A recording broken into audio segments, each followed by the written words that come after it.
With that in mind, we've always started our symposium with the Commissioner's annual address to the privacy profession, and I'd like now to invite Commissioner Therrien to make his remarks. Thank you.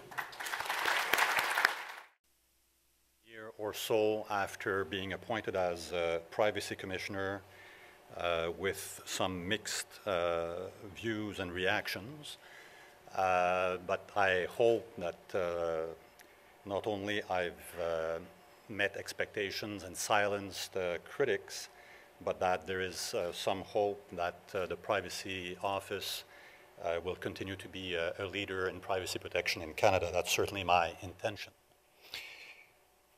When I appeared before a parliamentary committee to discuss my nomination for the position of Privacy Commissioner of Canada, I was asked to describe my vision.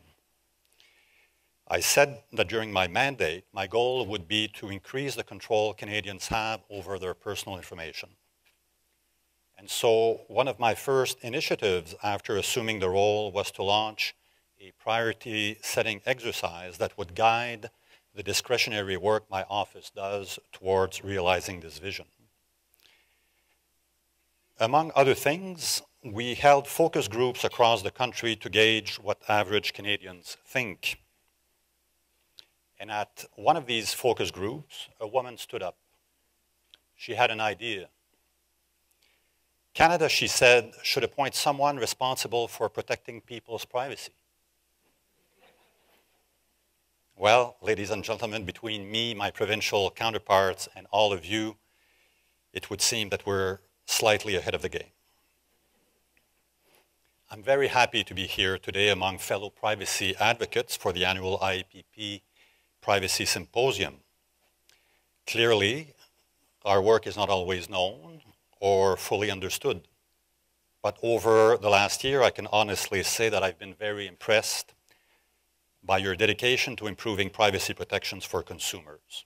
And I look forward to working with you over the course of the next 6 years as we aim to increase privacy protection for Canadians.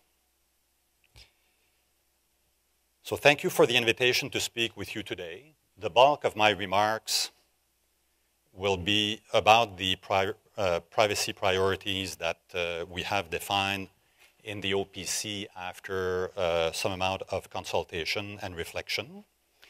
But before I discuss these priorities, I would like to briefly touch on the first year of my mandate. Some of you may still be wondering what fueled my move from my previous position as a senior counsel of the Department of Justice working in national security issues. Well, a lot of this comes from my family background. My father was a criminologist who spent most of his career as a parole officer, and in his later years became Commissioner of the Canadian Penitentiary Service in the 1970s. In that capacity, he championed the rights of inmates during a difficult period which saw riots at the infamous Kingston Penitentiary. Discussions around the dinner table often centered on the importance of public service, the dignity of individuals, even the most disadvantaged, and the relationship between the state and the citizens. Becoming Privacy Commissioner of Canada is an extension of the same passion for human rights that my father instilled in me, a passion that has driven my entire career as a public servant since the day I began advising the government on legal matters shortly after being called to the bar. Now, as for my first year, or perhaps trial by fire, perhaps that was the first week actually following my nomination. An unknown in the privacy world, my nomination raised many questions. I had my fair share of critics before I even uttered a word. And while I cannot say that this was an easy moment, I saw firsthand that there was a real interest and care in who was going to fill that role. But there was no time to dwell on these critics. Almost immediately, and I would say immediately, I was plunged into the debate over the new cyberbullying bill, also legislation to reform PIPEDA, and a review of the RCMP's lawful access practices. I also had 2 annual reports in the works and a policy position on the use of genetic tests for the insurance industry. And then in October, there were the tragic events on Parliament Hill and Saint-Jean-sur-Richelieu, which led to Bill C-51. While I was not invited to speak to the House committee that studied this bill, I used other means to add my voice to the public debate so that people have a clearer understanding of the privacy issues at stake.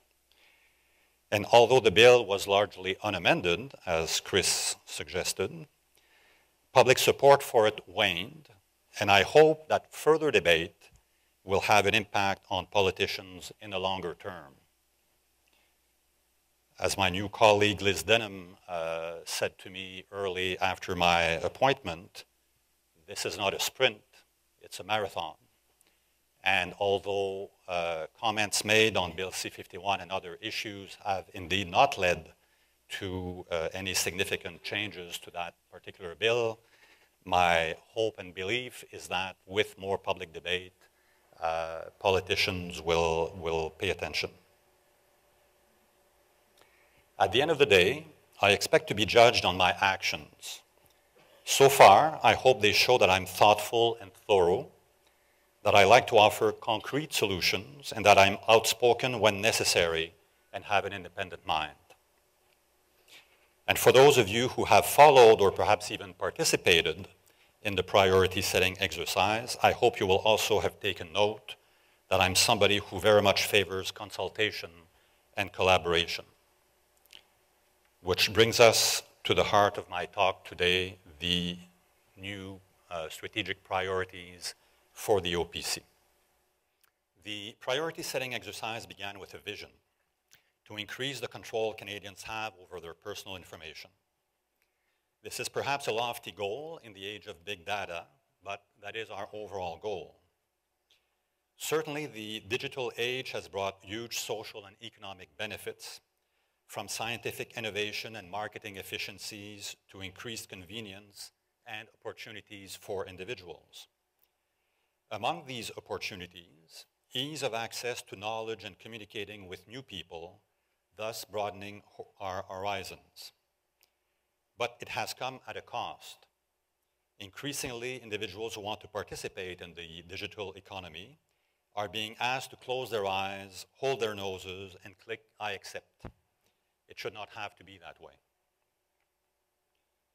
In a bid to find better solutions to this pervasive problem, my team traveled out across the country to speak directly with public and private sector stakeholders, academia, civil society organizations, consumer groups, and the public.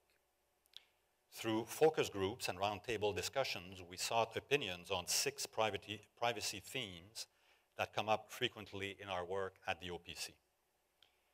We wanted to know if we had captured the issues correctly, which were the most important and why, particularly, and what specific things could be done and by whom, be it by individuals whose information is at stake, organizations who are important actors, regulators like myself and provincial colleagues, or legislators, and to do that to achieve maximum impact in terms of privacy protection.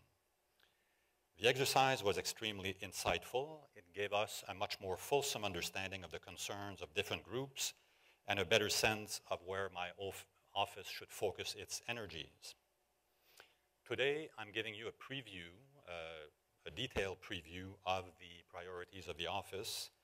But if you want to know more, still in mid-June, my office will issue a report outlining in greater detail the 4 priorities that emerge from these discussions, the strategies that will help us reach our goals, and some of the concrete activities we plan to launch in the weeks, months, and years ahead. But let me now give you a bit of a preview. Based on our discussions, we've narrowed the themes from 6 to 4, which I had a chance to share with Parliament earlier this week. When I appeared for main estimates. Parliamentarians, after all, are my bosses, so I gave them the first crack at this information. So the four priorities are the following. First, the economics of personal information. Second, government surveillance. Third, reputation and privacy. And fourth, the body as information. Ultimately, we seek to better understand privacy in each of these areas, in turn, inform organizations and the public of the issues at stake, then influence behavior, and also use our regulatory powers most effectively. So what will success look like vis-à-vis these four priorities? We have an overall goal for each of the four. With respect to the economics of personal information, our goal will be to enhance the privacy protection and trust of individuals so that they may confidently participate in the digital economy. Our goal with respect to government surveillance is to contribute to the adoption, it's a bit late for some of that, but you never know, and implementation, there's more hope in the short term there, so adoption and implementation of laws and other measures that demonstrably protect both national security and privacy. On reputation and privacy, we want to help create an environment where individuals can use the internet to explore their interests and develop as people without fear that their digital trace will lead to unfair treatment. And finally, when it comes to the body as information, our goal is to promote respect for the privacy and integrity of the human body as the vessel of our most intimate personal information. Now, how will we do this? Our plan is to focus on activities across 5 cross-cutting strategies. 2 of them were themes that we suggested perhaps would be priorities as such during consultations, i.e. accountability and privacy governance on one hand, and the international nature of privacy on the other. These 2 themes, which were suggested to be priorities, we've transformed into strategies, essentially because people we consulted told us these are less priorities in and of themselves than cross-cutting issues that will influence how privacy protection occurs across the board. So that's what we've done. We've transformed them into cross-cutting strategies. 3 other strategies that emerge from our consultations are that innovation. We will explore innovative and technological ways to protect privacy. That was an important theme of our consultations this winter. Enhancing our public education role. That was also an important theme. People were telling us that although the OPC has done over the years excellent work in terms of outreach and public education, we still are in a country, in a world where individuals are somewhat at a loss in terms of understanding what happens to their information, their personal information on the internet, and that we had a greater role to play still in informing the public. So we took that on board, and we will seek to enhance our public education role. And finally, another cross-cutting strategy will be to pay special attention to vulnerable groups. The youth and the elderly were mentioned to us as groups that needed to receive special attention.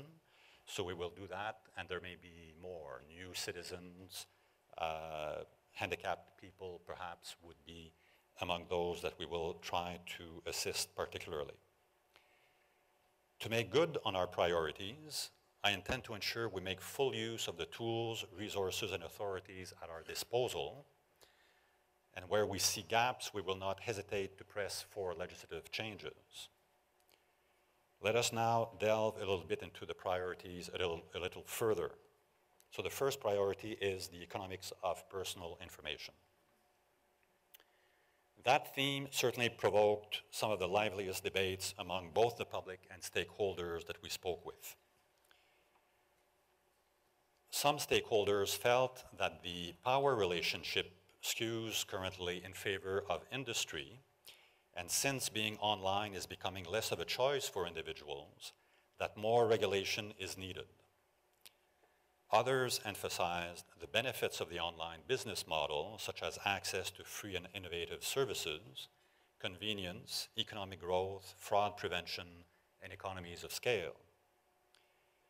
Online behavioral ads were one of those love it or hate it issues that were discussed. There can be benefits to online behavioral ads, and personally I can say that when OBA ads pop up on our shared computer at home, this is usually the way I find out what to buy my wife at Christmas. The issue of consent, meanwhile, was raised by almost everyone as a key area of concern. Many noted that privacy policies were incomprehensible, and they longed for a clear explanation as to how their information would be used and by whom. Others questioned whether it's realistic to seek consent in the age of big data, the Internet of Things, and the mobile environment. So this is a huge challenge, and I agree that this is an issue that needs special attention on a priority basis. To get down to specifics, what we intend to do then with that issue of consent under the priority of economics of privacy will be to start by drafting a paper outlining the current challenges and potential solutions. For example, self-regulation, greater accountability, or enhanced regulation. We will then engage in a dialogue, a little bit like we did when we consulted on the potential priorities of the OPC. We'll seek the views of stakeholders and the general public, and then we will communicate our position. This would include identifying any improvements to enhance the current model, applying those solutions that are already within our legal framework, and if necessary, recommending legislative change. Through this work, and by initiating this important discussion, we want to ensure that privacy remains protected in a manner that gives individuals meaningful control over their personal information, while at the same time respecting innovation. Actually, the last thing we want to do is for privacy protection to become a barrier to technological advancement, which is why we too need to be innovative in our search for solutions. For example, just-in-time privacy notifications and pop-ups are a great way to obtain consent for the collection of personal information online. We also want to explore anonymization so that researchers can use data without fear of inadvertently identifying individuals. We want to encourage creative, cutting-edge ways to use technology to enhance privacy protections. The second priority will be government surveillance. We don't need to look very far to find threats to our national security. As a result, governments around the world are collecting more and more information about their citizens, and new technologies are enabling the collection and analysis of previously unimaginable amounts of information. I'm, of course, very much tuned into the reality of both the threat and government responses, given my previous role at the Department of Justice. Finding the right balance is absolutely critical for obvious reasons. What we heard during our consultations was that while Canadians are somewhat comfortable with some surveillance for the purposes of national security and crime prevention, they are concerned about how surveillance might infringe on their basic rights and freedoms, including their right to privacy. We also heard repeated calls for more transparency with respect to government information sharing agreements and warrantless access to telecommunications data. Given that Canadians don't have a choice when dealing with the government, stakeholders told us that they want leadership from us on this issue, particularly as the government moves to implement several related bills. So as you know, as I've confirmed, we were unsuccessful in our attempts to encourage Parliament to amend Bill C-51, the Anti-Terrorism Act of 2015. But we are not done with that file. Going forward, under this priority of government surveillance, We will commit significant resources towards compliance activities to ensure the provisions contained in the bill are implemented in accordance with the Privacy Act. That includes provisions related to the collection of large amounts of personal information and the sharing of that information between departments and agencies. We will report to Parliament and to the public on what we have found, and if our investigations confirm problems or shortcomings in law or practice, we will call for amendments. My sense of the debate on Bill C-51 up until now has been one of groups positioning themselves based on what they believe the reality to be, either the need to take exceptional measures to counter threats, or the fact that these measures are creating huge problems in terms of privacy. But there was not really a lot of information about exactly what kind of information would be shared and for what purpose. And the purpose of the investigations and reviews that we will undertake starting as of now, when the legislation will be in place, will be to confirm on the ground what kind of information is in fact shared between departments. Point one, as the Privacy Act provides, to ensure that this is done lawfully. But point two, to fill a gap that I think existed, a huge gap in knowledge in the discussion about Bill C-51. So my hope and intent is that through these investigative measures, we will bring more concreteness and clarity, realism and evidence to the future discussions on this important area of public policy. I see that I'm about to run out of time. The third priority, reputation and privacy. There are many issues under that theme, in part the risk posed by the collection and use of information by organizations with a view to their commercial purposes, which can sometimes lead to misinformation, mistakes, and missing context, which can put reputations at risk, sometimes with devastating consequences. So what we want to do there is to, again, launch a dialogue through, for example, research initiatives on reputation and privacy. We will then establish a position on the right to be forgotten or other recourse mechanisms in a Canadian context. We will build on initiatives such as this year's Children's Privacy Sweep of websites and mobile apps, and we will conduct education and outreach initiatives which the public and with vulnerable groups, such as youth and seniors in particular, to help improve digital literacy. The fourth priority, the body as information. During our consultations, there were two general views on this question. The body as information is, of course, important because information derived from the body is particularly sensitive. It cannot be changed, contrary to other types of personal information, while others, a minority, thought, isn't this just another variation on the theme of the collection of information, and should it be subsumed under, say, the economics of policy or government surveillance? Well, because this information is particularly sensitive, and because it is cutting edge in terms of technology, we think that it deserves to be a priority in itself.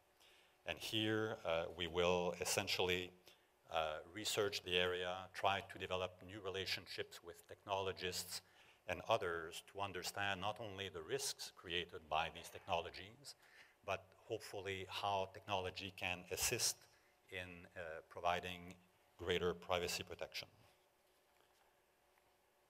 So in conclusion, after much discussion, we've now identified our priorities and we have set clear goals. We've developed a strategy for reaching those goals, and over the next 5 years, you will see and hear more about our efforts on all these fronts. The last several months have been both interesting and inspiring, to say the least. And now, as they say, this is where the rubber hits the road.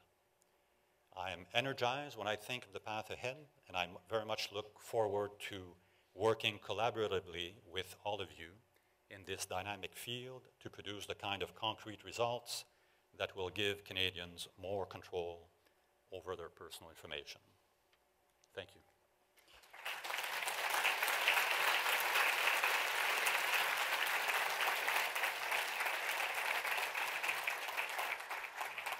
Now, I believe there's not much time, but there is a bit of time for questions. I would be happy to take questions from people in the audience if there are any. Raise your hand if you want to ask a question. The mic will come to you, I think.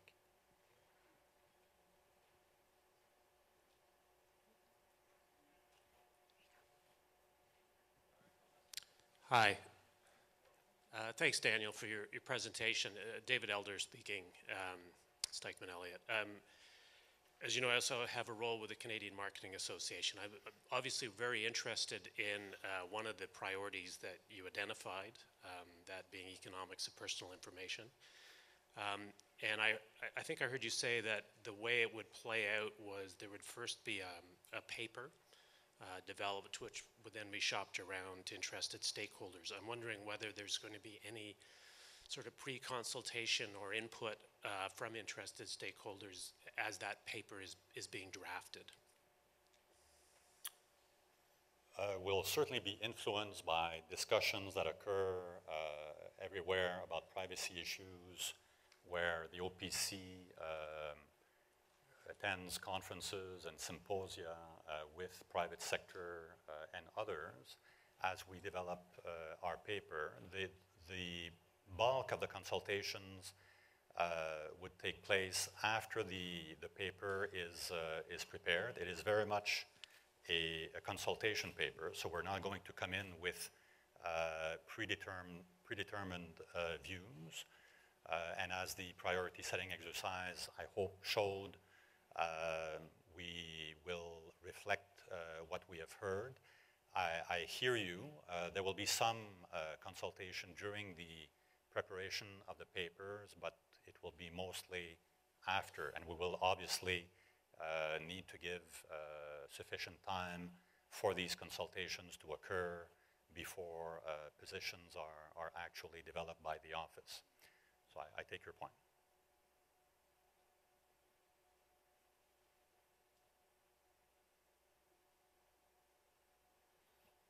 So I'll be glad to engage in further discussions with you today and tomorrow during the conference. Thank you very much.